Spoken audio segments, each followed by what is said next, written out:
Un lunes más estamos con Javier Pérez. Ya saben nuestros oyentes, le conocen de sobra y también conocen el blog aboutbascountry.eus, donde se cuelgan una serie de artículos, una serie de reportajes que se hacen fuera de Euskadi para ver cómo nos ven los extranjeros que muchas veces de ellos pues también tenemos noticias gracias precisamente a Javier. ¿Qué tal? ¿Cómo estás, Javier? Muy buenas. Arratsaldeon. Arratsaldeon. Encantado, estoy recuperándome del día de la diáspora vasca que estuvimos en Ispaster conmemorando ayer, este día. Exactamente. Eso es, ayer se celebraba el día de la diáspora y hoy precisamente el día después queremos de alguna manera reconocer, ¿no?, el trabajo que han hecho, en este caso, la Congregación de la Pasión, más conocidos como los misioneros pasionistas. Sí, hoy vamos a hacer trampas en el solitario porque no vamos a hablar de una noticia, sino nuestros oyentes habituales y los lectores habituales de nuestro blog saben que tenemos una pasión por los pasionistas, ¿no? Una debilidad muy grande. Buen juego de palabras. Sí, y además tenemos una persona invitada que para mí es un honor tenerla, ¿eh? Solo hablar con ella me resulta emocionante. Él es Monseñor Jesús María Aristín y es el obispo de Yurimaguas, que es el núcleo donde los pasionistas vascos llevan actuando 106 años. Monseñor, Arratsaldeon. Ongi etorri. Arratsaldeon, zer moduz. Egunon para Monseñor, ¿eh? Eso es, Egunon. Para aquí, sí, Egunon. Sí. Eso es. En primer lugar, muchísimas gracias por atendernos, ¿eh? Sabemos que la vida allí es complicada, hay muchas cosas que hacer y nos va a dedicar un rato. Es que ricasco. Bueno, vamos a ir, Monseñor, a recordar y de alguna manera analizar, ¿no?, el trabajo que han realizado. No tanto estos 106 años, porque es muy complicado, ¿no?, resumirlo, pero sí la tarea que han llevado a cabo fundamentalmente y a rasgos generales. ¿Qué es lo que les llevó a los pasionistas a Perú hace 106 años? Bueno, pues fue una invitación, bueno, casi un mandato de la Santa Sede de que como provincia del Sagrado Corazón de Jesús, que se llamaba y se llama así, y la sede de la capital estaba en Bilbao, se pedía a los pasionistas que asumieran la evangelización de toda una amplia zona de la selva, exactamente 72.000 kilómetros cuadrados, pues no sé, será 8 o 10 veces Euskadi, ¿no? Una extensión muy grande, de norte a sur son como 400, 500 kilómetros, y es una petición del Vaticano que nos dice: señores, hace falta misioneros allá en la selva, por favor, envíen misioneros. Y nosotros, pues de Bilbao, pero del centro, ¿sabes? O sea, enviamos nada menos que 12 misioneros, o sea, los 12 primeros apóstoles que en 1913 pues llegaron a Tarapoto, que era la capital de la zona de San Martín, y que es la ceja de selva, la parte más alta de selva. Y entonces desde aquella época, bueno, pues nos hemos ido extendiendo y aumentando.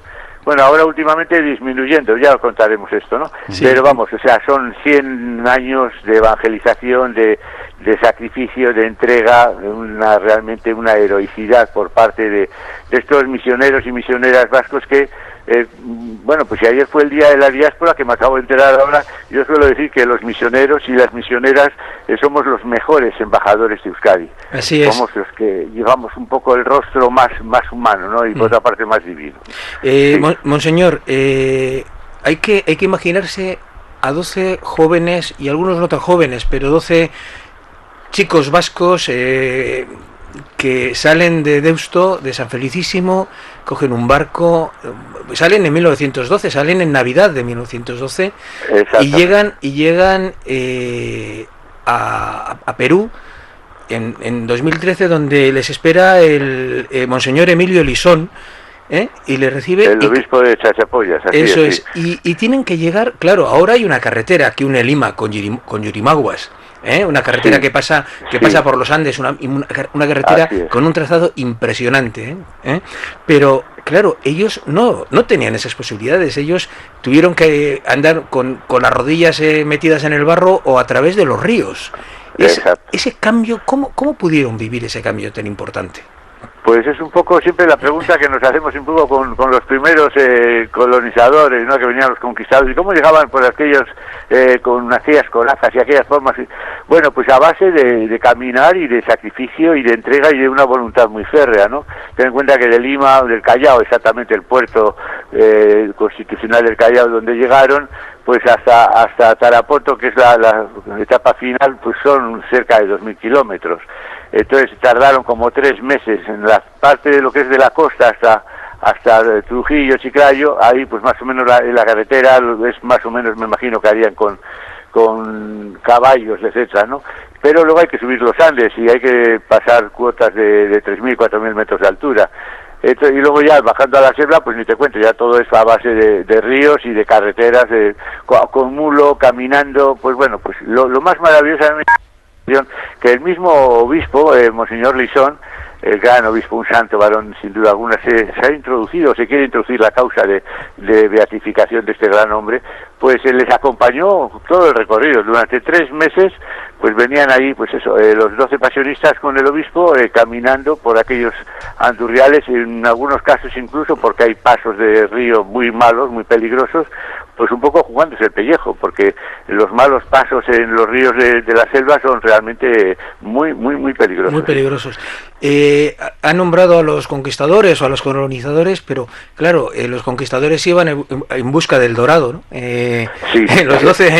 Aquellos 12 vascos iban en busca de almas, que además... Las razones son totalmente distintas, totalmente diferentes. Y claro... La comparación era por el hecho de la dificultad de tener que pasar los Andes, la cordillera andina. Y yo la reitero, ¿no? La diferencia tan grande con ese esfuerzo. Claro, yo me imagino, y es una opinión personal, ¿no? Que esos 12 jóvenes iban a buscar almas y se encontraron con la selva, con la gente con unas necesidades impresionantes, y el objetivo, sin dejar de tener el objetivo evangelizador, sin duda ninguna, pero los objetivos humanos cambian radicalmente, ¿no? Es decir, se convierten en profesores, primero en aprendices muchas veces, y luego en profesores de muchas cosas, ¿no? Así es, sí. La mentalidad un poco de la época, la misionología que se estudiaba entonces era hay que ir ahí para salvar almas. Y entonces, al llegar acá se encuentran con una realidad humana muy cruda, ausencia de carreteras, lugares alejadísimos, donde no hay una ausencia total del Estado. Ahí simplemente pues son poblaciones campesinas, en su mayoría ganaderas, gentes que muchos de ellos se dedican todavía simplemente a la sobrevivencia de la caza y la pesca. Entonces, ante esas realidades donde hay una ausencia de escuelas, de carreteras, de viviendas, de hospitales, etcétera, pues se da cuenta uno de que la evangelización, ese anunciar a Cristo, ese querer salvar almas, tiene que ir acompañada necesariamente de promoción humana. Y entonces ahí se ponen ellos manos a la obra en esta doble faceta que son como las dos caras de una moneda, ¿no? Evangelización y promoción humana. Hay que salvar al hombre, pero hay que hacer que el hombre viva con dignidad. Y entonces empiezan todo un trabajo de evangelización realmente heroico, extraordinario. Tenemos hasta 4 pasionistas misioneros que ahogados en el río, son gente realmente, bueno, pues muy heroica, dispuesta a darlo todo, y con un cambio de mentalidad que tienen que hacer al llegar ya a la selva, ¿no? Y eso la experiencia te lo va enseñando. Yo siempre digo, yo llegué a la selva en 1984, hace ya unos cuantos años, ¿no? Y ya dije que aprendí más que lo que yo enseñé. Y aquí se aprenden cosas que no se enseñan en ninguna universidad. Y hasta que no pasas la experiencia, yo había visto muchísimos documentales y películas y conocía las misiones pasionistas desde el seminario, desde que tenía 11, 12 años, ya me habían hablado de las misiones de la selva, etcétera. Pero hasta que uno no lo vive y hasta que, no qué sé yo, hasta que no te pinchan los zancudos y el isango no te fastidia, entonces no te das cuenta de lo que es la realidad propiamente de la selva, que es una realidad maravillosa, muy fantástica yo diría, porque la selva es preciosa, pero por otra parte pues un poco demoníaca, en el sentido de que es muy dura, un poco divina y demoníaca a la vez. Siempre estas ambivalencias se dan en la vida, ¿no? Y es cuando uno aprende a vivir que lo que importa es eso, salvar a la persona humana en toda su integralidad de cuerpo y espíritu. Lo importante es que el hombre viva con dignidad, que el hombre sea tratado con justicia, porque es eso, es el regalo de Dios. El hombre simplemente es esa creación divina que tenemos también que divinamente adorarlo y protegerlo y ayudarlo y acompañarlo, ¿no? Claro, monseñor, se les enseñó de todo, incluso se creó una escuela de carpintería y se construyó hasta la primera catedral, ¿no? Allá por el 28, por ahí, 1928. Exactamente, sí. Llegaron a Yurimaguas en 1921, fue la segunda parte porque él falló un poco en la primera, y entonces el Vaticano nos dio ya lo que se llama el vicariato de Yurimaguas, que es donde estamos ahora nosotros. Y lo primero que hicieron los pasionistas al llegar fue hacer la catedral, una catedral bellísima, la más bonita de la selva, un colegio, el Colegio San Gabriel, y un hospital. Y decían, aquí lo que hay que hacer es evangelizar, sí, la catedral, pero hay que educar, sobre todo hay que educar. Y luego pues el hospital, y hay que atender la salud, porque aquí la gente se nos muere con muchas enfermedades, ¿no? Entonces, junto con eso, todo lo que hay en Yurimaguas, yo diría que los primeros que lo hicieron fueron los misioneros. La primera imprenta, la primera radio, la primera televisión, las primeras luces de la ciudad las pusieron los pasionistas. La primera carpintería, los primeros carpinteros que han salido de la ciudad, pues han sido educados por los pasionistas. En fin, fue todo un trabajo realmente extraordinario, porque es que además no había competencia, nadie más hacía nada, y los misioneros eran los que hacíamos todo, y de una manera además pionera y extraordinaria. Sí, pero construyeron... Basta mirar a la catedral, que se empezó a construir en 1928, y en 3 años la construyeron, que en aquellos tiempos era una auténtica odisea, y cuando llegaron los pasionistas, Yurimaguas podía tener pues 4.000, 5.000 habitantes, y hacen una catedral, pues qué sé yo, que es válida para una ciudad de 200.000 o de 300.000, y uno se empieza a señalar, pero bueno, estos tíos estaban locos, ¿o qué les pasaba? O sea, o eran tontos, no se daban cuenta que tremenda catedral. Sin embargo, visto desde hoy en día, decimos, qué visión de futuro que tenían estos hombres, ¿no? Realmente estaban impulsados por el Espíritu Santo, ¿no? Eran hombres con una visión y una capacidad de entrega y de sacrificio pues realmente extraordinaria. Sí, pero construyeron una catedral, construyeron iglesias, construyeron escuelas, construyeron hospitales, pero a mí hay una frase que es de Celestino Jáuregui, que si no recuerdo mal es el primer responsable del vicariato, ¿no?, de Yurimaguas. Exacto, exactamente. En 1920 viaja a Vizcaya y dice... Lo tengo aquí apuntado, de Óscar Álvarez, nuestro historiador de cabecera para temas de pasionistas. Más urgente que una iglesia, que una residencia, que un hospital, es para mí el tener una lancha rápida. Lo cual habla de la importancia que daban a la atención de las personas, ¿no? Es decir, el centrarse en servir, ¿no?, a la gente. Sí, así es, y es curioso cómo se preocupan de la salud, porque lógicamente aquí pues la vida es malsana, digamos, con muchas enfermedades me refiero, ¿no? Y en aquella época, pues imagínate, muchísimo peor, si no había un hospital, no había nada. Entonces, pues lo primero, por favor, urge, que se me muere la gente, necesito una lancha rápida. Pues ¿por qué? Porque las distancias son inmensas, porque aquí no hay carreteras. Entonces, pues que sea la lancha la que vaya recorriendo pueblecito, pueblecito, vacunando, atendiendo a los enfermos, atendiendo a las parturientas, etcétera, etcétera, ¿no? Y entonces estas lanchas realmente salvaron vidas humanas. Se rompía una, compraban otra, o conseguían otra, y luego otra, bueno, normalmente siempre con donaciones de Europa, ¿no? Y entonces se fueron recorriendo pues todos los ríos de la selva, el Guayaga, el Marañón, el Pastaza, el Morona, todos estos grandes ríos que son kilométricos y tremendamente caudalosos, pues fueron surcados por las lanchas, que eran auténticos hospitales flotantes, que organizaron los misioneros con mucha creatividad, y teniendo siempre la dedicación de 2 o 3 misioneros que tenían que ir en la lancha con recorridos igual de 2, 3, 4 meses, atendiendo a cientos de poblados y a cientos de pobladores, pues salvando muchísimas vidas humanas. Eso pues realmente es una labor extraordinaria que no se olvidará nunca, y la gente de la selva pues se acuerdan todavía de todos, incluso de las postas médicas que iban creando según iban llegando ellos, cómo repartían medicinas, y sí, se acuerdan sobre todo de las manas Sagrario, qué buena era las manas que nos ayudaba, etcétera. Bueno, pues van recordando incluso, sí, se acuerdan del padre Laucirica, que era el que hacía de enfermero, sí, muchas veces sin tener muchos conocimientos, no te creas tú que había grandes doctores, bueno, ningún doctor había, pero sí que había unos cuantos misioneros que tenían algunos estudios de enfermería o algunos conocimientos muy básicos de medicina, y hacían pues eso, auténticos milagros, ¿no? Entonces es una historia preciosa toda la de el trabajo de los pasionistas en el sector de la salud, en el mundo con el Hospital de Santa Gema, que es que todavía sigue, es el único que hay en la ciudad. Estamos luchando para que han hecho uno nuevo precioso, pero está sin estrenar porque todavía pues faltan los implementos médicos. y entonces estamos luchando a ver si de una vez ya pues se pasan al nuevo. Pero no, todavía sigue, después de, fíjate, pues 70 años sigue estando en pleno funcionamiento el hospital que hicieron nuestros primeros misioneros, ¿no?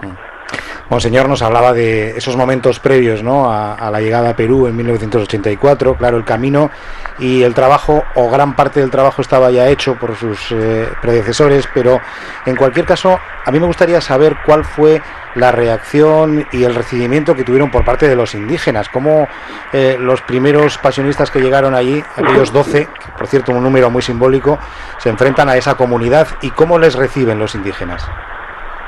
Pues siempre la primera reacción es de recelo, de sospecha, se quedan mirando con ojos muy grandes y si creen que vas a atacarles o les vas a hacer daño, lógicamente te atacan y se defienden, ¿no?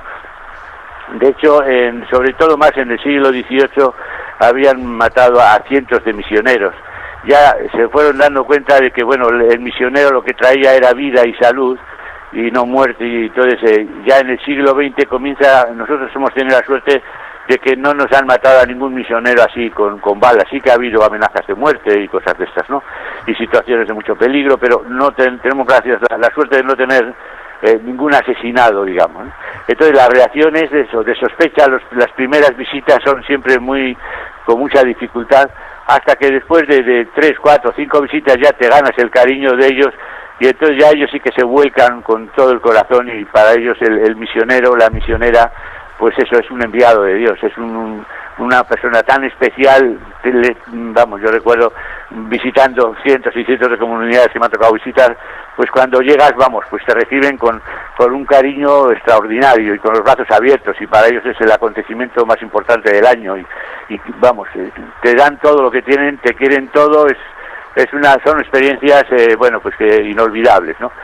Conviene recordar siempre eso, que el misionero lo que viene es eso, es un poco a evangelizar, pero que no es simplemente a celebrar la misa, a casar y a bautizar, sino que junto con el misionero, pues conmigo siempre venía un ingeniero agrario y sembrábamos semillas de cacao y de café.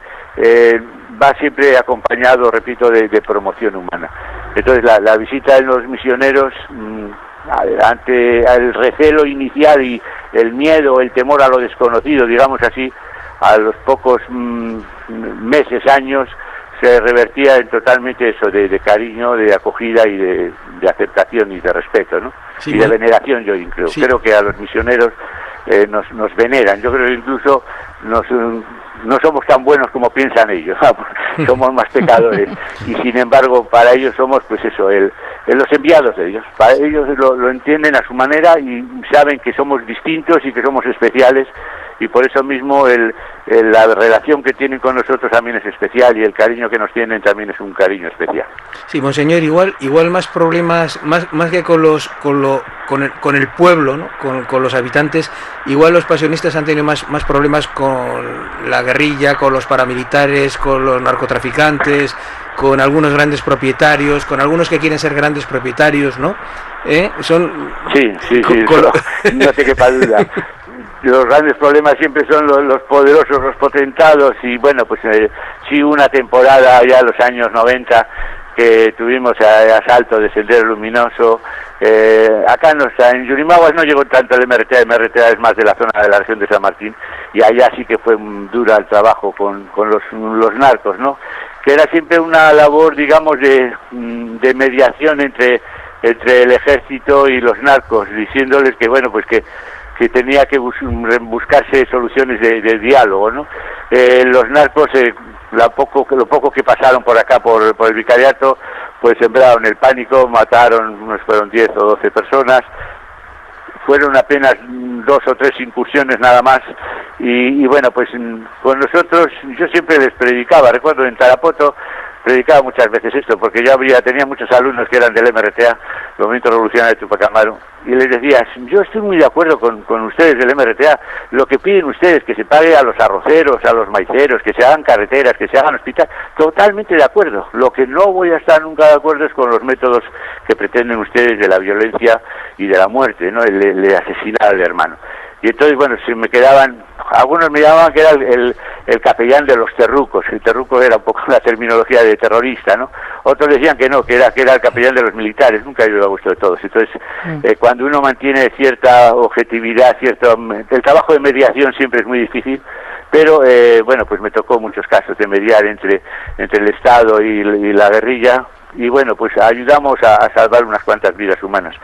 Referente a bueno, los problemas que tenemos hoy en día con las multinacionales, pues tenemos aquí el Grupo Romero, que es la multinacional más número 1 del Perú, que ha destruido miles de hectáreas de bosque nativo original, y ha sembrado, pues en estos momentos creo que se hablan ya de 60.000 hectáreas de palma de óleo, palma aceitera, con la vista de sacar, pues eso, biodiesel, con la vista de meter, pues eso, el óleo de palma, que es de lo más cancerígeno que te puedes imaginar, incluso en productos de alimentación, incluso en famoso aceite de palma, postres, sí, y en dulces, y de hecho creo en Italia parece que está prohibido, por ejemplo, meter en alimentación el aceite de palma, ¿no?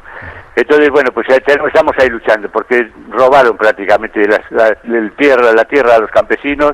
Aquí pues la selva es grande, entonces bueno, pues la tierra nadie tiene, el 90% de la población, sobre todo hace unos años, ahora poco a poco vamos mejorando, nadie tenía propiedad del terreno. Esta tierra es mía porque era de mi padre y mi abuelo, y bueno, pues desde siglos aquí la hemos trabajado. Oiga, pues entonces como no tienes documentos, consiguieron que el Estado, en aquel entonces Alan García, le regalara la selva, no sé si vendía a $13 la hectárea, o sea, un regalo, ¿no? Y entonces compraban cientos de hectáreas, iban al campesino y decían, no, esta hectárea, mira, aquí tengo yo el documento que me dice que ha firmado el gobierno peruano, que esta tierra es mía. Y claro, ¿qué le vas a hacer? O sea, han sido realmente situaciones muy, muy difíciles. Lógicamente, la Iglesia, a través del padre Mario Bartolini, es todo un personaje, un santo varón, lleva 40 años trabajando en la zona de Barranquita, y el padre Mario Bartolini ha defendido a los campesinos el derecho a la tierra, que es la tierra es el que la trabaja toda la vida, ¿sabes? Así, y no que venga aquí uno de fuera, un limeño, a robarme la tierra y a decirme que esta tierra no es mía, pero por el amor de Dios, ¿cómo no? Encima luego me viene a sembrar. La palma aceitera es uno de los productos que absorbe todas las nutrientes del terreno y empobrece la tierra, que después se necesitan, pues eso, como 15, 20 años para otra vez que la tierra vuelva a producir en su capacidad normal, originaria, ¿no?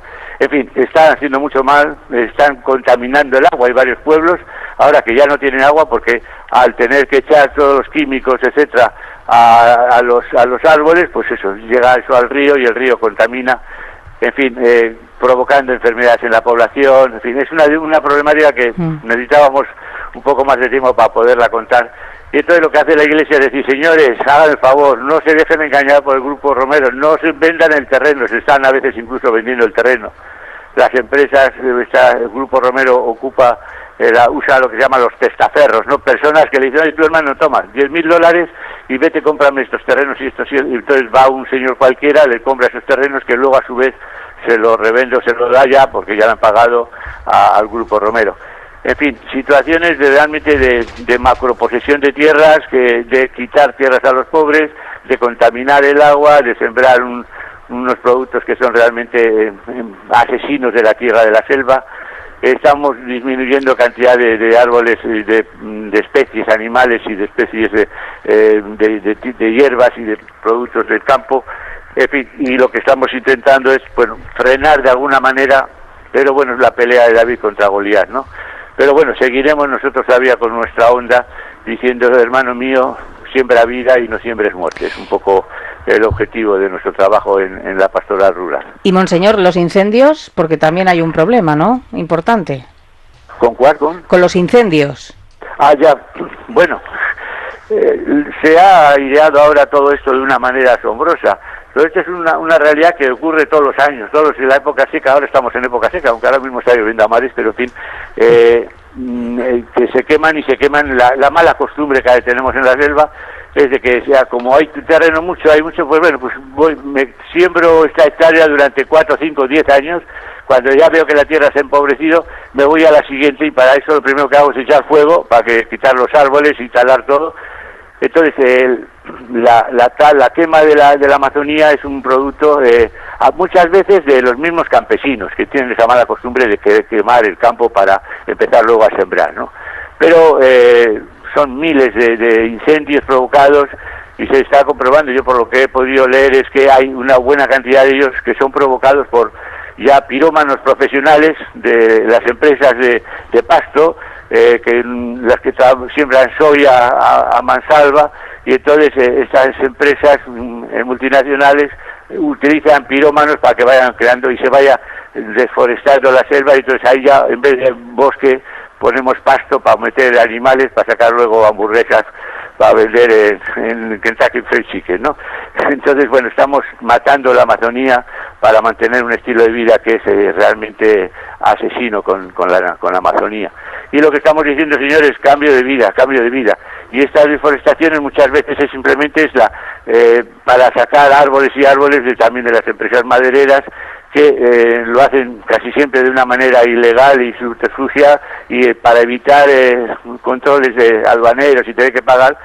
Entonces, bueno, pues queman también y se está destruyendo la selva de una manera bastante salvaje. Entonces yo me alegro que este año hayan levantado la liebre, pero vamos, o sea, esto es algo que debe ser una actitud permanente de proteger y cuidar la casa común que dice el Papa Francisco, y este va a ser el eslogan del próximo sínodo panamazónico que vamos a tener en Roma el mes que viene, y ahí vamos a trabajar ese tema, sobre todo, ¿no?, el de la ecología integral, como naturaleza y persona, animales y todo el planeta, todo el cosmos está interconectado, está interrelacionado, y el bien que hacemos repercute en todos y el mal que hacemos repercute en todos.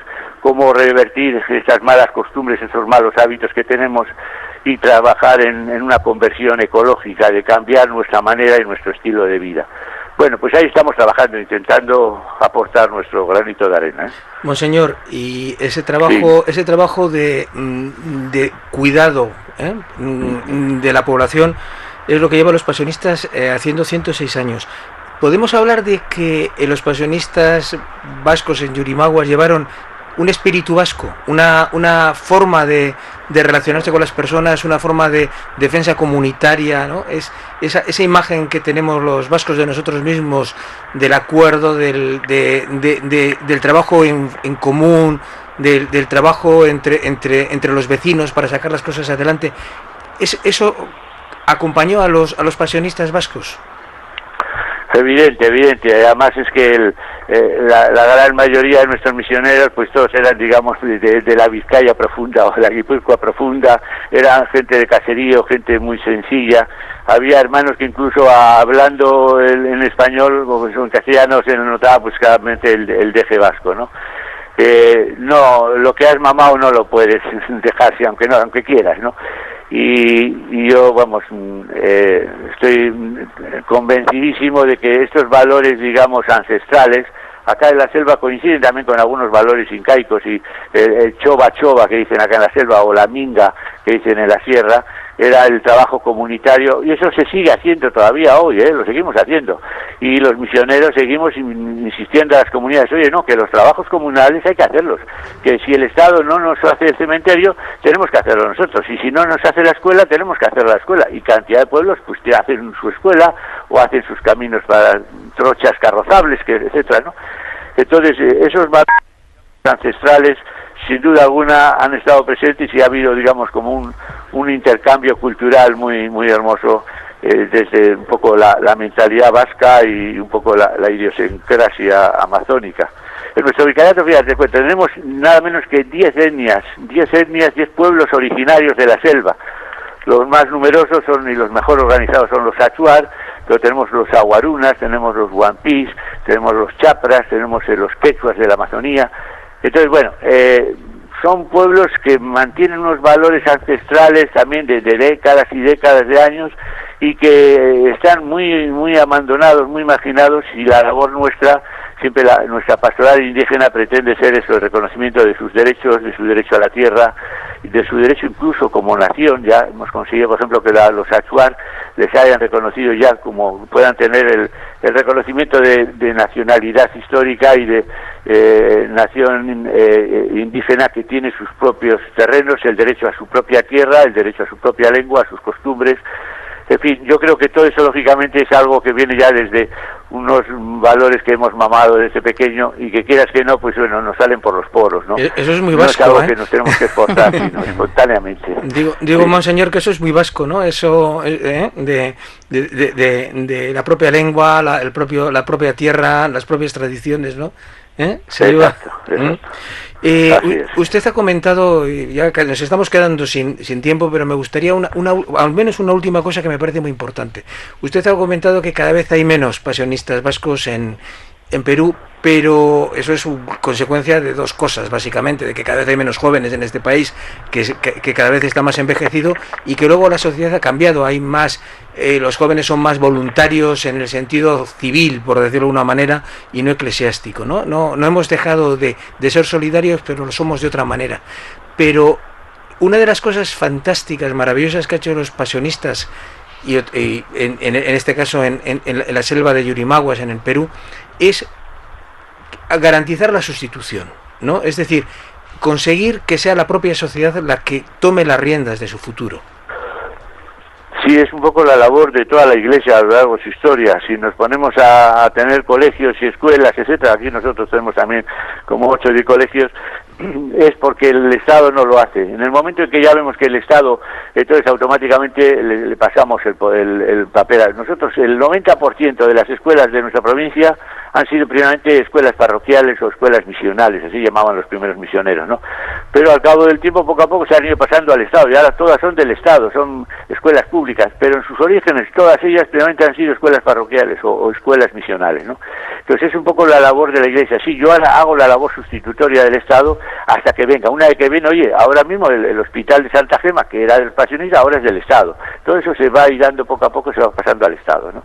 Entonces, lo que me hablabas, el rol, digamos, sustitutorio del Estado, pues de momento lo hemos estado manteniendo porque había vocaciones, como muy bien dices, pero está disminuyendo de una manera asombrosa, cada vez cuesta más. Y entonces ahora lo que estamos trabajando es lo que llamamos, en la última asamblea que tuvimos, llamamos eso, la Iglesia con rostro amazónico, que los curas ya no tienen que ser europeos, que ahora ya, gracias a Dios, mañana o el sábado tengo la ordenación de un diácono que se va a ordenar sacerdote, y por primera vez va a ser mayor el número de curas selváticos que el de religiosos europeos, para entendernos un poco, ¿no? Entonces, vamos dando poco a poco. Yo creo que si seguimos trabajando así en los próximos 10-15 años, se va a conseguir ya que la mayoría sustancial, grande, es de curas selváticos, que lo van a hacer, pues eso, a su estilo, a su manera, ni peor ni menor, pero no cabe duda que eso, más entendiéndose mejor con la población, digamos, no igual con tanta admiración con el misionero, más se les van a tomar más como más normales, digamos, pero bueno, pues se está dando ese paso, ¿no? Se está ya dando la Iglesia con rostro amazónico, con curas diocesanos que son ya de acá, de la selva, y poco a poco va a ir aumentando el número. Nuestro, pues eso es un poco lo del Evangelio, es necesario que uno disminuya para que otros crezcan, ¿no? Bueno, pues habrá que asumirlo con mucha humildad, de que cada vez somos menos, pero vamos, si hemos estado 100 años, no sé si vamos a poder estar otros 100, pero bueno, hasta que dé el cuerpo, vamos a seguir luchando y a dar la vida por nuestra tierra, que es la selva en estos momentos. Nosotros ya estamos un poco peruanizados, y nuestra tierra es la selva, y la queremos con tanto cariño que pues estamos dispuestos a dar la vida por ella, ¿no? Bueno, parece que el relevo generacional está garantizado, porque ¿cuál es la media de edad de los miembros de la congregación pasionista ahora mismo? Pues andamos por los 70, como todos, más o menos, ahí andamos en los 70 y tantos años, y los jóvenes pues son ya, como yo, pues eso, 40, 50, 60, o sea que ya son menos jóvenes, pero va a seguir habiendo, yo espero, porque si no vienen exactamente ya de Euskadi, pues igual vienen ahora ya de América Latina o del sudeste asiático. De hecho, tenemos acá, por ejemplo, pues un pasionista indonesio, hemos tenido 2. Ahora mismo acaba de llegar un salesiano ¿cómo se llama? De Vietnam, me parece que es. Entonces, o de Filipinas. Entonces, bueno, van viniendo también, tenemos también 2 salesianos polacos. Entonces, ahora ya no solamente son los pasionistas, sino en estos momentos ya somos ya más de 12, creo que son 12, 13 congregaciones religiosas, que hay una pluralidad muy grande, muy enriquecedora también, y creo que eso es lo que enriquece a nuestro vicariato, que tiene una vitalidad realmente extraordinaria, es un poco la envidia de los vecinos, digamos. Sí. Monseñor Aristín, sí. El tiempo en la radio ya sabe cómo es, me van a reñir porque nos hemos pasado del tiempo que tenía, pero también nos van a perdonar porque ha sido extraordinariamente interesante. Yo estoy feliz de que hayamos dedicado este lunes, día siguiente al Día de la Diáspora, a hablar de esos vascos que muchas veces pasan desapercibidos y que han sido muchos y muy importantes en el mundo. Además, en este año en el que conmemoramos los 550 aniversarios de la aparición de Nuestra Señora de Aránzazu, que de alguna manera también hay una gran relación entre los pasionistas y estas vírgenes que cubren nuestro país. Yo sé que una imagen de Nuestra Señora de Aránzazu ha estado muchos años en Yurimaguas. Así es, sí. Pues la tenía el obispo Jauregui y bueno, con Monseñor Irizar también luego era muy devoto también de la Virgen de Aránzazu. Él era de Ormaiztegui, entonces pues imagínate. Y siempre ha habido una vinculación muy grande con las amachus, digamos, de Begoña y de nuestra tierra en general. De hecho, en nuestra iglesia en Lima, en la iglesia de la parroquia de San Isidro, las vidrieras, todas las vitrinas son cada una de las vírgenes de Euskal Herria, ¿no? Y están pues todas ahí, cada una tiene su lugar, ¿no? Y yo creo que ha sido una característica nuestra de, bueno, pues ese amor a la madre tierra, ese recuerdo de la patria, es algo que no se olvida y que se lleva siempre en el corazón, aunque haya una capacidad ya de superar, digamos, los regionalismos para vivir una universalidad del Evangelio, pero lógicamente lo universal, Cristo es el universal concreto, no vale querer a los hombres, luego se queda al hombre concreto, a las personas concretas que viven junto a ti, ¿no? Para que ese amor al prójimo, ese amor al próximo, al más concreto, al más cercano que tienes, ¿no? Y entonces nuestras amachus siempre han estado muy presentes en nuestra espiritualidad y en nuestra oración y en nuestra vida cristiana. Monseñor Jesús María Aristín, ha sido un placer. Es que ricasco, muchas gracias por habernos atendido esta tarde. Gracias a ustedes por darme esta oportunidad de contar un poco esta vida dinámica que tenemos en nuestro vicariato y bueno, pues que sepan que tienen las puertas siempre abiertas. Aquí todos los que vienen tienen comida y dormida gratis, o sea que de hecho constantemente vienen catequistas y voluntarios de ONGs, etcétera. Y bueno, pues intentamos demostrar eso, que somos de la selva y una de las virtudes de esta tierra es la hospitalidad. La hospitalidad de la selva es algo, bueno, pues proverbial. Y yo quisiera, bueno, pues invitar a que todos los jóvenes que vengan a hacer una experiencia, incluso invitarles, pero no para un mes, en un mes todavía uno de la misa a la media, pues que vengan, pues eso, para un año, 2 años, que tiene trabajo, aquí trabajo de profesores, de doctores, de todo, o sea, lo que hace falta es corazón para amar y manos para trabajar duro, ¿no? Entonces, que el que quiera, pues que tiene las puertas abiertas y invitamos a todos los radioyentes a que se animen y vengan a visitarnos. Ahora que está, yo recuerdo, en un tiempo, en mi Tarapoto, estaba dentro de los destinos principales del turismo de aventura. Y me encontré con varios catequistas, oye, ¿tú qué haces aquí? No, turismo de aventura. Digo, pues esta es mi parroquia. Entonces, bueno, pues este turismo de aventura, bien, aquí está garantizado. Tenemos además reservas naturales para la calle Samiria, que es la reserva natural más grande de América Latina, pues está en nuestro vicariato, está aquí a 3 horas en barquito. Que vengan, que se lo van a pasar en grande. Y bueno, van a tener que matar zancudos y van a pasar mucho calor y cosas de estas. Bueno, todo tiene la cara y la cruz de la vida, ¿no? Muy bien, pues muchísimas gracias por la posibilidad de llegar a todos los radioyentes. Un abrazo desde Euskadi, monseñor. Un abrazo. Bueno, pues ha sido la verdad que un lujo, ¿no? Sí, un placer tener aquí a monseñor Aristín. Pues tenemos que cerrar el programa por hoy. Por hoy, sí. Hoy hemos tenido mucho tiempo y un tema absolutamente interesante. Yo creo que es una experiencia única poder disfrutar de la compañía y de la conversación del obispo de Yurimaguas. Mucho más asombroso de lo que habíamos leído, ¿verdad? Eso es. Contado por él. Desde luego que sí. Bueno, pues hemos conocido la labor de los pasionistas vascos en estos 106 años de historia en Yurimaguas, en Perú. Llegan ya las noticias de las 5 y a Javier le esperamos la próxima semana. Es que ricasco. Agur.